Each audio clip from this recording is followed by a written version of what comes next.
Olá, pessoal do nono ano do Instituto Ananeri. Vamos continuar aí falando sobre leste europeu, tá? E agora a gente vai falar, gente, sobre a transição econômica. Então, como vocês sabem, a gente tinha aí a economia voltada para o sistema socialista do lado leste europeu e a gente teve uma transição econômica, essa transição aí para o sistema capitalista, tá certo? Vamos entender aí como se deu esse processo a partir da página 94, Transição Econômica no Leste Europeu. Então temos aí, mudar de sistema econômico é uma tarefa difícil e de lenta progressão, especialmente quando se passa de uma economia de propriedade estatal, cuja produção independe das exigências do mercado, para uma economia de iniciativa privada, em que essas exigências são determinantes para a produção. Esse tem sido o processo de transição econômica vivida pelos países do leste europeu. Então, gente, a gente teve essa transição aí, no caso, com o final, né, da Guerra Fria. Em 1991, a gente teve os países do leste europeu que eram socialistas, né?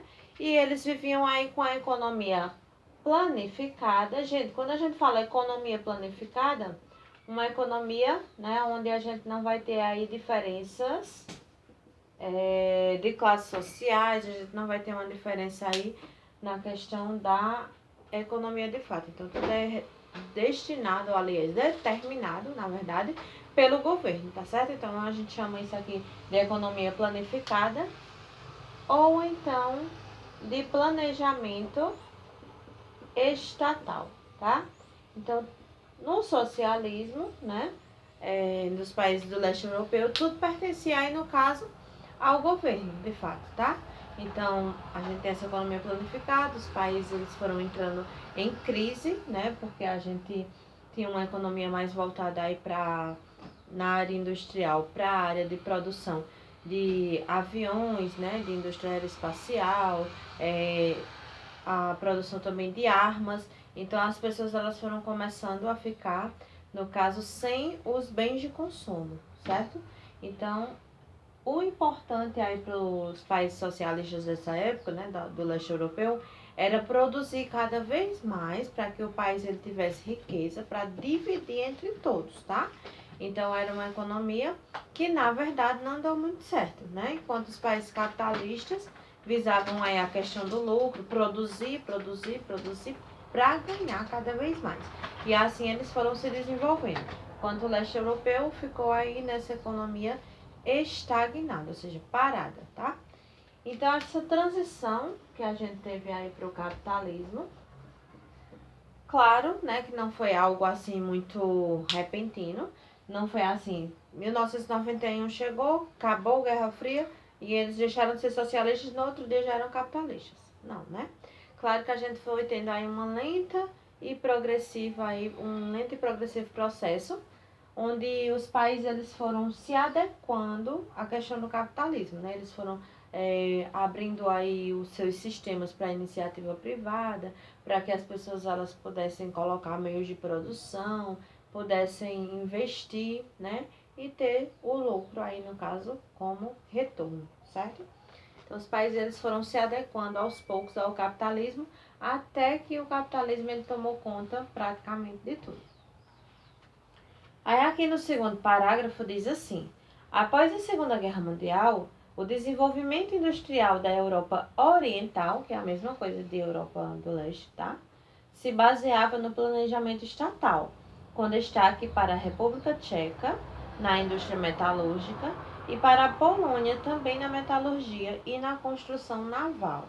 Então, como eu falei para vocês, eles estavam muito interessados em apenas produzir, né, nessas indústrias aí de bens de produção, que é as indústrias que produzem de uma indústria para outra, tá?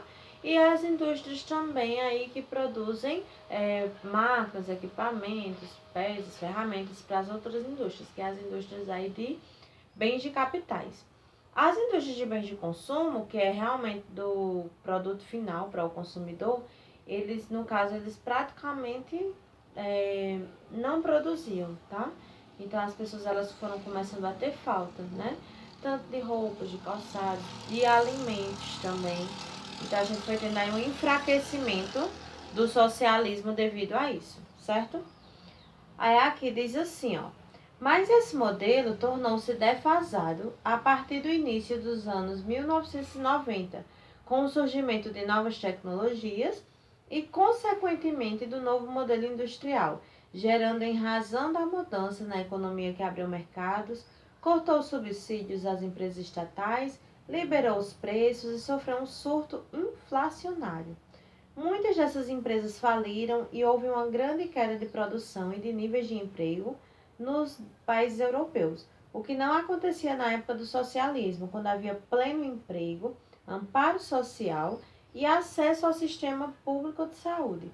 Então, todas essas coisas aí que aconteceram foram realmente consequências, né, de anos de socialismo, em contraposição aí a anos de capitalismo com um desenvolvimento amplo, tá? Então, os países socialistas, eles foram vendo que o modelo, né, esse modelo de planejamento estatal, ele não estava funcionando.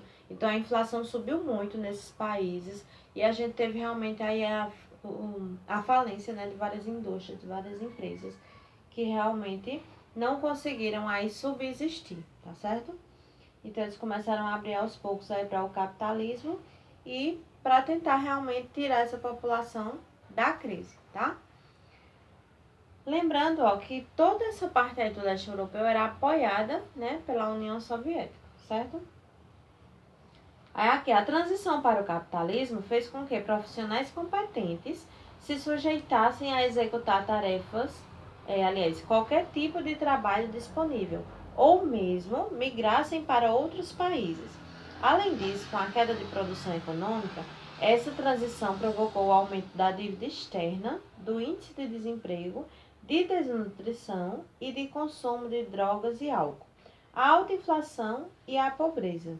Atualmente, muitos desses países da Europa Oriental enfrentam graves problemas sociais e econômicos e, de acordo com a ONU, cerca de um terço da população estava na linha da pobreza no início do século XXI. Gente, linha da pobreza, abaixo da linha da pobreza, hoje em dia, né, são pessoas que vivem aí com menos de US$ 1,20 por dia, tá certo? Então, são pessoas que vivem com esse dinheiro, né, para tudo, tá? Para sobreviver realmente, certo? Então, são pessoas que estão aí abaixo da linha da pobreza. Então, as consequências aí, né, a gente teve citado aí algumas das consequências do final mesmo aí do socialismo, né? Dessa transição realmente, de sair do socialismo para o capitalismo. Então, muitas empresas, elas faliram, as pessoas, elas realmente viviam aí em situação realmente de miséria, tá? Muitos deles enfrentavam aí enormes filas, né? Em busca de pão e leite que era dado pelo governo nesses países socialistas e a população realmente estava insatisfeita, tá? Com essa situação. Aí aqui, apesar disso, vale ressaltar que a recuperação econômica iniciada pela República Tcheca, Hungria e Polônia, exemplos de maior tradição industrial, foi bastante significativa e fez com que esses países alcançassem altos níveis de industrialização e de diversificação da economia, a ponto de atingirem indicadores sociais IDH elevados. Gente, o IDH, como vocês já viram lá no sétimo ano, acredito, que a gente tem um IDH, que é o Índice de Desenvolvimento Humano, que mede a qualidade de vida dos países. Então, como eles melhoraram bastante aí nessa questão industrial, né, eles começaram a investir aí com tecnologia, começaram a investir mais nessa questão econômica realmente do país, tá? Em melhorar a questão da produção. Então, o IDH desses países, ele subiu, tá certo? O IDH mede, renda per capita, a saúde, a questão da expectativa de vida, né? E a questão da taxa de escolaridade, tá? Essas três coisas. Aí aqui, a República Tcheca, por sinal, já alcançou tamanha recuperação econômica que apresenta atualmente o IDH, no caso em 2014, certo? Isso faz 6 anos, muito elevado, que está, no caso, na 28ª posição, com 0,870. Próximo ao dos países da Europa Ocidental, que, como vocês viram nas outras aulas, a Europa Ocidental é mais desenvolvida. A maior parte dos seus países tem altíssimos IDH. Inclusive, o país que tem o maior IDH do mundo fica na Europa Ocidental, que é a Noruega, tá certo? Aí aqui, Polônia, no caso, alcançou a 36ª posição, com 0,870. 0,843 e a Hungria com 0,828, 44ª posição. Lembrando, gente, que o IDH ele vai medido aí, é medido, na verdade, de 0 a 1, tá? Numa escala de 0 a 1. Então, quanto mais próximo de 1, melhor. Quanto mais próximo de 0, pior, certo? Então, IDH aí com 0,550 é um IDH, digamos que baixo, tá? Menos de 550, ou seja, menos de meio ponto, é praticamente um IDH baixíssimo. Então, um IDH praticamente inexistente aí para 1. Aí, no caso, vai de 0,550 até 0,600 para ser baixo. Aí, 0,600 até 0,750 para ser baixo, realmente, muito baixo, aí baixo. Elevado, né, um IDH alto, como é o caso do Brasil, que é de 0,75 até 0,800 e de 0,800 até 1 ponto. No caso, é aí o IDH muito alto, tá? Então, o Brasil ele está no IDH alto.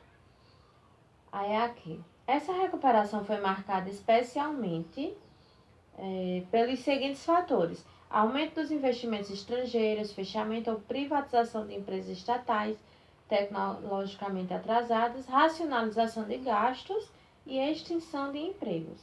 Mesmo outros países que não apresentam iguais níveis industriais e econômicos também demonstram bons indicadores sociais, como a Eslovênia, que ficou na 25ª posição, a Eslováquia, 35ª, assim como os países bálticos, né? A Estônia, a Lituânia e a Letônia, que ficaram na 30ª posição, na 37ª e na 46ª, tá? Então, ó, lembrando que é o seguinte, gente, essas posições aí, no caso, são dos países que realmente têm um IDH considerável, tá? Pela ONU, tem que ter acima de 550. Países que têm menos de 550 não conta. Então, eles têm uma posição, né, de alto, né, e altíssimo IDH, muito alto.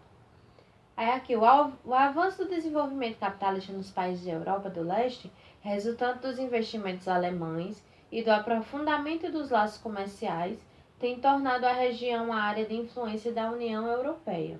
É importante dizer, no entanto, que o expressivo crescimento econômico desses países não foi o suficiente para deter a concentração de renda, as desigualdades sociais e, em certos casos, o aumento do desemprego e da pobreza, que passaram a fazer parte do espaço geográfico e descontentaram a população europeia nos primeiros anos do século XXI.